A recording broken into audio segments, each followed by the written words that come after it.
میں نے مریم سے پوچھا کہ اس کا رنگ اور قد کاٹ کیسا ہے. میرے اس سوال کو مریم نے پوچھا اور ہی اس طرح سے سمجھا. الٹا مجھ سے سوال کرنے لگی کہ تم یہ سب کیوں پوچھ رہے ہو, تمہیں اس لڑکی سے کیا دلچسپی ہے. میں نے بڑی مشکل سے اسے سمجھایا. میں نے کہا کہ مجھے اس لڑکی جیسے میں نے دیکھا تک نہیں کیا دلچسپی ہو سکتی ہے. صرف ایک شخص ہے جسے میں دور کرنا چاہتا ہوں. میری طرف سے پوری طرح مطمئن ہونے کے بعد مریم نے بتایا کہ اس کا رنگ صاف اور قدر نارمل ہے.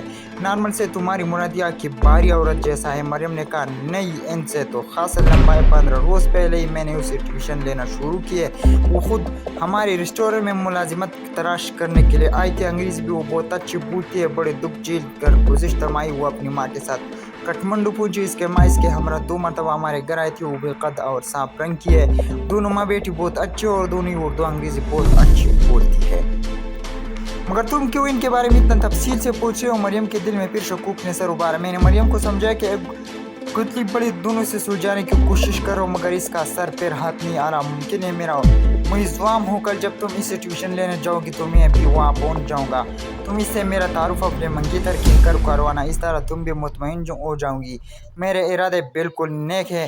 میں اسے بس چند بے ضرر سوال پوچھوں گا. اس دوران تم بالکل خاموش رہنا اور اپنا ٹیپ ریکارڈر اپنے ساتھ لے جانا اور اسے اسی کمرے میں اس جگہ چھپا دینا جہاں اسے وہ دیکھ نہ سکے. میں جو ہوا پہنچوں تم ریکارڈر چلا دینا. مریم نے کہا لیکن وہ تو پورا برقع پہنتی اور پردہ کرتی. تمہارے سامنے وہ کیسے آئے گی. میں نے کہا دیکھو مریم, جیسے کہ میں نے پہلے کہا کہ ہو سکتا ہے میرا وام, لیکن دوسری صورت میں وہ ایک بہت ہی تجربہ کار بھارتی جاسوسی ادارے کی ایک اہم رکن بھی ہو سکتی ہے. مجھے اس گینگ کی اطلاع کئی روز پہلے پاکستان سے موصول ہو چکی ہے. محسن اور اس کے ساتھی بے سود سارا دن کٹھمنڈو کی خاک چانتے رہتے ہیں اور میرا دماغ ان کے مطابق سوچ کر پک چکا ہے. اگر محض یہ میرا شک ہی نکلا اور دوست نہ ہوا تو تمہارے سامنے میں اس لڑکی سے اس کی بے پردگی ہونے پر معافی مانگ لوں گا. اور اگر وہ جاسوس نکلی تو پھر بے پردگی کا سوال ہی پیدا نہیں ہوتا, کیونکہ وہ مسلم نہیں ہندو ہے. میری دوسری بات بھی غور سے سن لو. آئندہ نہ تو اس کے ساتھ آج سے کوئی چیز کھانا پینا اور نہیں اس کے ساتھ کہیں باہر جانا. اس کے علاوہ بھی میں نے مریم مزید ہدایت دی اور کہا کہ یہ وہی مشن ہے جس کے بعد چند روز پہلے میں نے تمہارے ساتھ ڈسکس کی تھی اور تم نے اس مشن میں حصہ لینے کا کہا تھا. سن کر وہ ریڈ الرٹ ہو گئی. اسے ہدایت دے کر میں واپس ہوٹل کی طرف چل پڑا اور سوچنے لگا اگر یہی میرا مطلوبہ گینگ نکلا تو یہ چراغ تلے اندھیرے والی بات ہوگی کہ وہ تو مریم کے گھر تک پہنچ چکے اور میں کٹھمنڈو میں ہر اینٹ پتھر اٹھا کر دیکھ رہا ہوں. رات سونے سے پہلے میں نے اسے مشن کو پورا کرنے کے لیے حتمی شکل دے دی. چونکہ یہ معاملہ ایک لڑکی کا تھا اور محض اپنے شک کی بنا پر اس کی اصلیت جاننے کی کوشش کرنی تھی. اس انٹروگیشن کے بعد اس سے ملنا بھی ناممکن دکھائی دے رہا تھا, کیونکہ دونوں عورتیں نے میری پوچھ گچھ کے بنا پر مریم کو ٹیوشن دینا بند کر دینی تھی.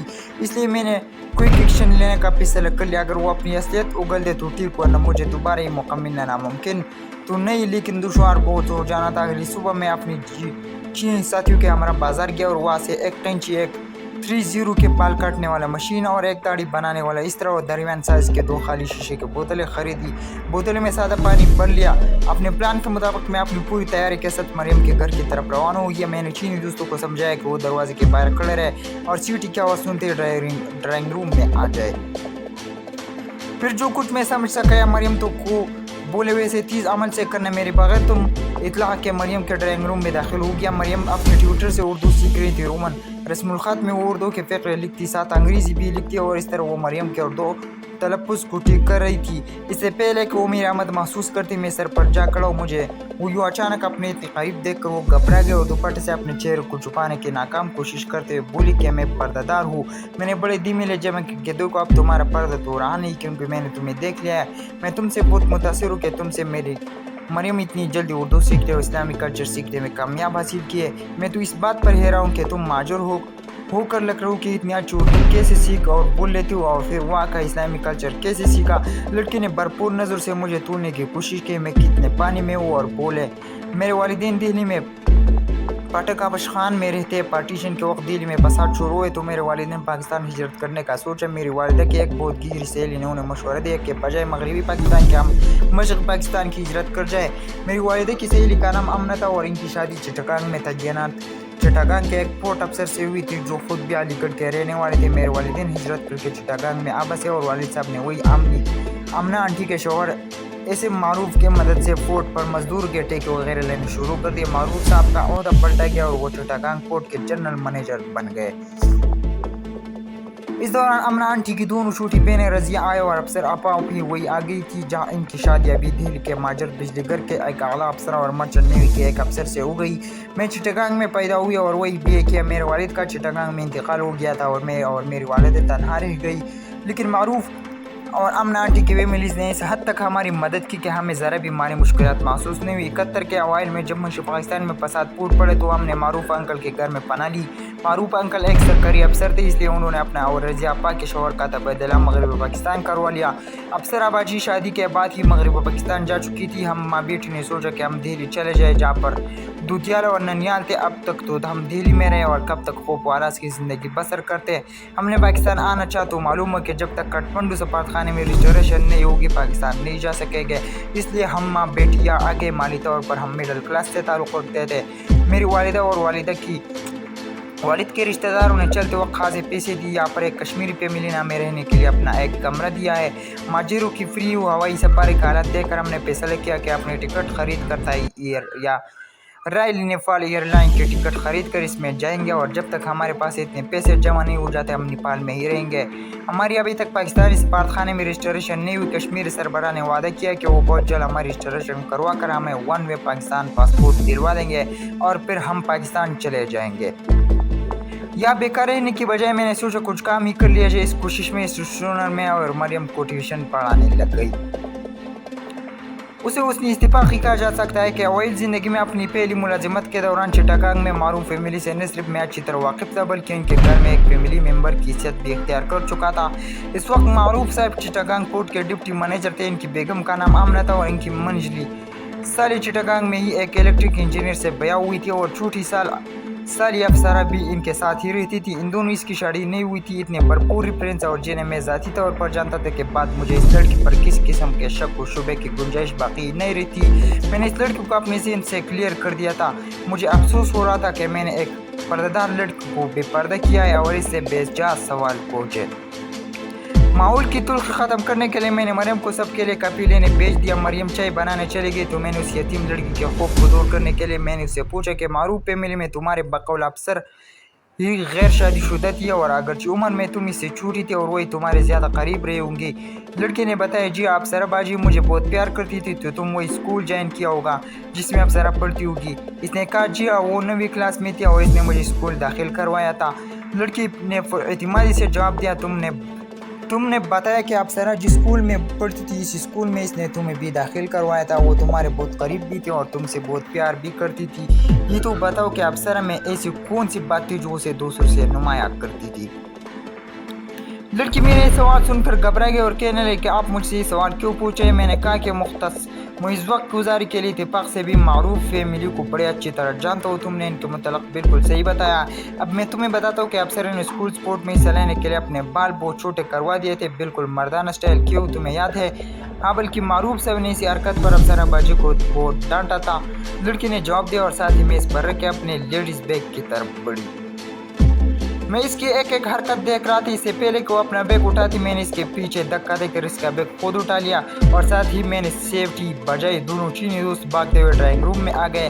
اس دوران مریم بھی کافی ٹرے اٹھائے کمرے میں داخل ہو چکی تھی۔ میں نے مریم کو کہا کہ ان سے کہو کہ اس لڑکی کو پوری طرح اپنے گرفت میں لے لے۔ مریم میں سوال جواب کی عادت نہیں تھی، وہ پہلے کام کرتی تھی پھر سوال کرتی۔ اس نے فوراً چینی دوستوں کو میرا پیغام دے دیا۔ دونوں چینی آگے بڑھے تو اس لڑکی نے کراٹے کا ایسا بھرپور وار کیا کہ ایک چینی بے ہوش ہو گیا۔ اب ایک طرف میں تھا اور دوسری طرف دوسرا چینی اور درمیان میں لڑکی کھڑی تھی اور کراٹے کے پینتر بدل کر ہم دونوں کو اپنے وار کے نیچے لانے کی کوشش میں تھی۔ مجھے اس کا بیگ کھولنے کے ابھی تک موقع نہیں ملا تھا۔ میں گھومتی ہوئی لڑکی کی ٹانگ کے وار سے بچنا چاہتا تھا جو اس کا رخ اور دھیان چینی کی طرف ہوا۔ میں لڑکی کی طرف بڑھا، وہ مجھ سے غافل نہیں تھی۔ اس نے مجھے ہٹ کرنے کے لیے اپنی سیدھی ٹانگ اٹھائی جس میں میں نے اپنے جسم سے لگنے سے پہلے اس کی پنڈلی سے پکڑ لیا۔ یا میرا لمبا قد اور لمبے بازو کام آئے ورنہ اس کی ضرب اتنی شدید تھی کہ چینی دوست ابھی تک بے ہوش پڑا ہوا تھا۔ میں نے اس کی ٹانگ پکڑی تھی کہ چینی نے اسے پیچھے سے بازو سے پکڑے اور بس ہو کر قالین پر گر گئی، مگر ہم دونوں گرفت اس پر ہلکی پڑ رہی تھی اور وہ मछली की तरह तड़पती हुई खुद को आज़ाद कराने की कोशिश कर रही थी। मैंने मरियम को रस्सी और कपड़ा लाने के लिए कहा था कि इसे बांध दूँ। हमने इसके हाथ पीछे से बांध दिया, टांगे भी बांध दिया और मुंह में कपड़ा ठूंस दिया। चीनी दोस्त अपनी साथ के होश में लेने की तदबीर करने लगा। मरियम करीब आ गई। मैंने लड़की का पर्स चेक किया तो इसमें से मेकअप का सामान, नेपाली करेंसी और एक 25 बोर का लोड पिस्टल निकला। ईमा ने मुकम्मल ट्रेनिंग के बाद और एक भरपूर चेंज होने वाली कवर स्टोरी के साथ इस लड़के और के साथियों, जिनका जिक्र बाद में आएगा, को पाकिस्तान भेजने का मंसूबा बनाया था। मैं भी इसकी कवर स्टोरी से बिल्कुल मुतमईन हो गया था। बाद के सवाल तो मुझे पोस्ट स्क्रिप्ट के पूछे थे, जिनका जवाब देने में वो मार खा गई थी। मारूफ की साली अफसर के बाल इतने लंबे थे कि इसकी पंडिलों को छूते थे। इसके बाल इतने लंबे और घने थे कि वो बाल को अपने बाल खुद नहीं धो सकती थी, बल्कि बालों को धोने के लिए 2 बंगाली मुलाजिमाएं रखी हुई थी जो इसके बाल धोती थी। और कभी भी चिटगांग नहीं पड़ी, बल्कि दिल्ली से एफ करके चिटगांग गई थी और इसे वक्त भी इसके बाल इतने लंबे और घने थे और वो अपने इस अजूबा बालों को कटवाने का सोच भी नहीं सकती थी। तो मैं इस इत्तेफाक था कि मैं बजाते खुद मारूफ है, मैं तो बहुत अच्छी तरह जानता था। और इतनी मुकम्मल कवर स्टोरी के साथ भारतीय जासूस का ये ग्रुप पाकिस्तान जाने वाला था, जहाँ पर कोई इन पर शक नहीं कर सकता था। मेरे पास वक्त बहुत कम था और इस लड़की से कुछ उगलवाना भी था।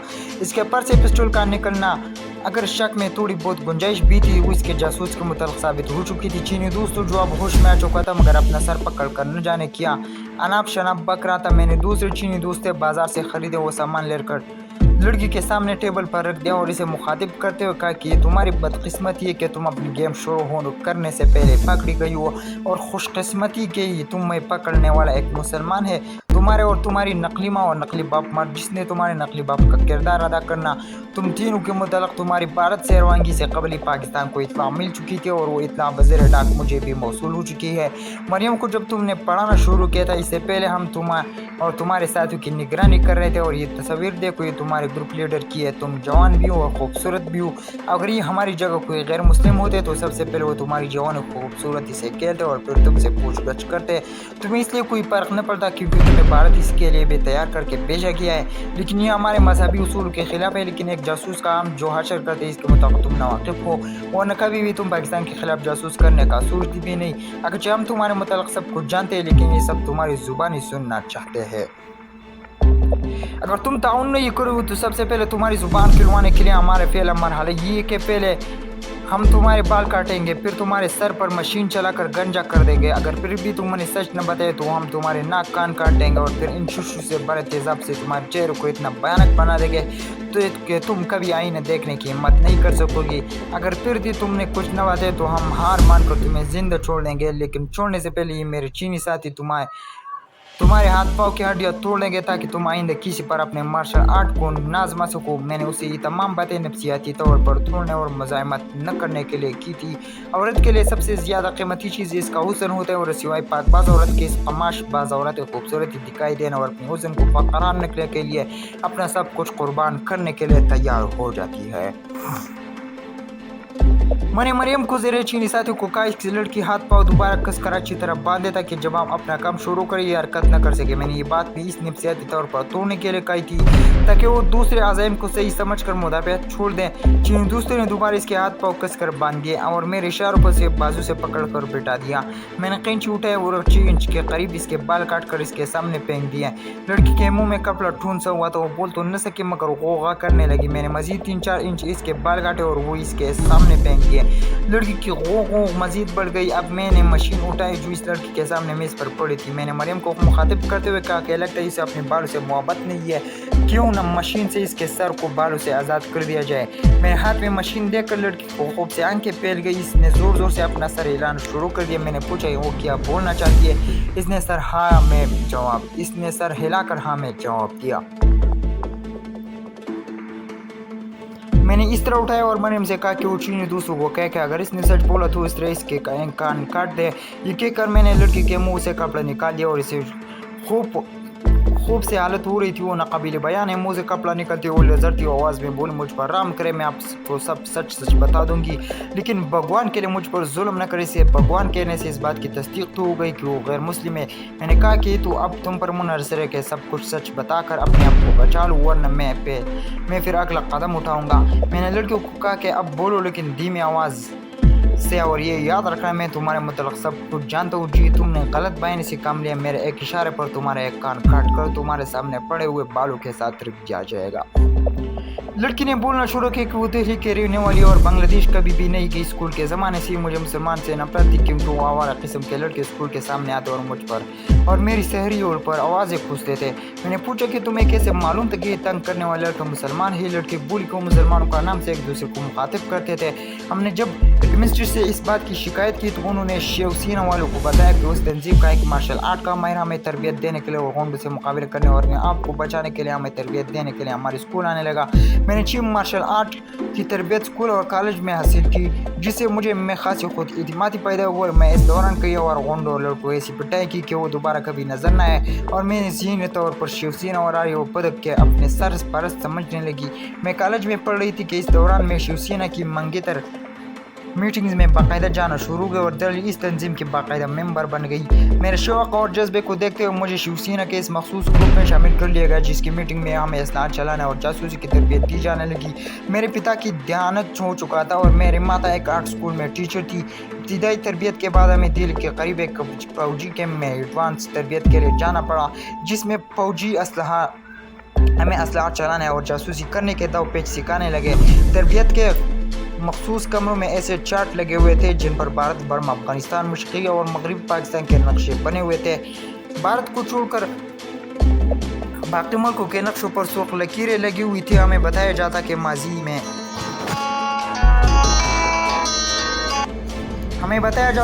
में ये सब मुल्क भारत का ही हिस्से थे और महाराजा अशोक के हुकूमत बर्मा से लेकर अफगानिस्तान के आखिरी कोने तक थी। अब हमें ये सब इलाके अखंड भारत में शामिल करने इस दौरान तरबियत देने वाले कैप्टन से मेरे ताल्लुकात आखिरी हद से भी आगे बढ़ेगी।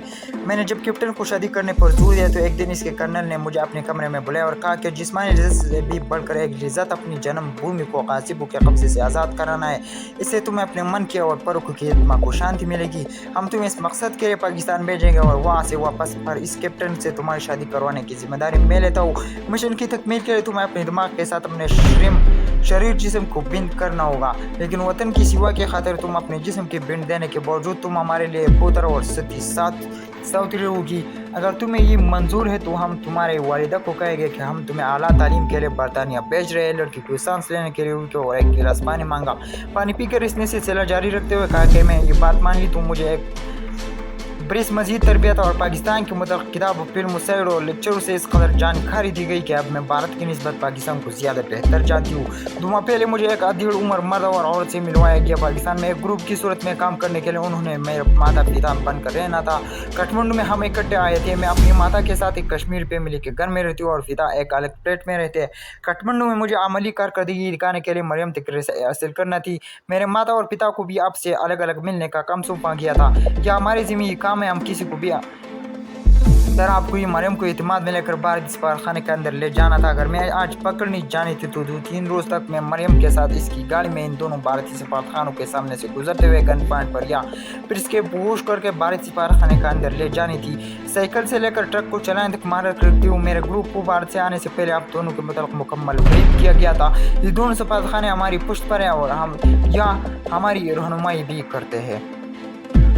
कायरीन जितना वक्त अपने इस भारतीय जासूस को बयान को पढ़ने में लगा, इतना ही टाइम या इससे थोड़ा इसने बयान देने में लगाया था। मैं तफसील में इसके बयान को सिर्फ इसलिए लिख रहा हूँ कि भारत और काठमांडू में क़याम के दौरान पहली बार मैंने पूरी तरह किया तब भारतीय जासूस के ग्रुप को पकड़ रखा था जो इंतहाई खतरनाक अज़ीम लेकर पाकिस्तान को जाने वाला था। अखंड भारत को ख्वाब देखने वाला पहले से भी ज़्यादा इस मकसद के लिए कोशा है और हमारी हालत ये है कि हमारी दानश्वर सियासी लीडर भी हमें भारत के साथ पेंगे बढ़ाने और भारत को मोस्ट फेवरेट कौम समझने के लिए तरगीब दे रहे हैं। जानते ऐसी सोच रखने वाले दानश्वर सियासी लीडरों और इन लोगों पर जो इनके हम ख्याल है हमारे अपनी हुक्मरान बांग्लादेश जाकर मुफ्ती बानी के जानम रसीद की यादगार पर फूल चढ़ाते हैं और इस पर निदामत का इजहार करते हैं कि हमने मशरक़ पाकिस्तान जो 16 दिसंबर 1971 तक पाकिस्तान का मशरक़ बाजू था, पाकिस्तान के दुश्मन और गद्दारों की साजिश को कुचलने के लिए ताकत का इस्तेमाल किया था।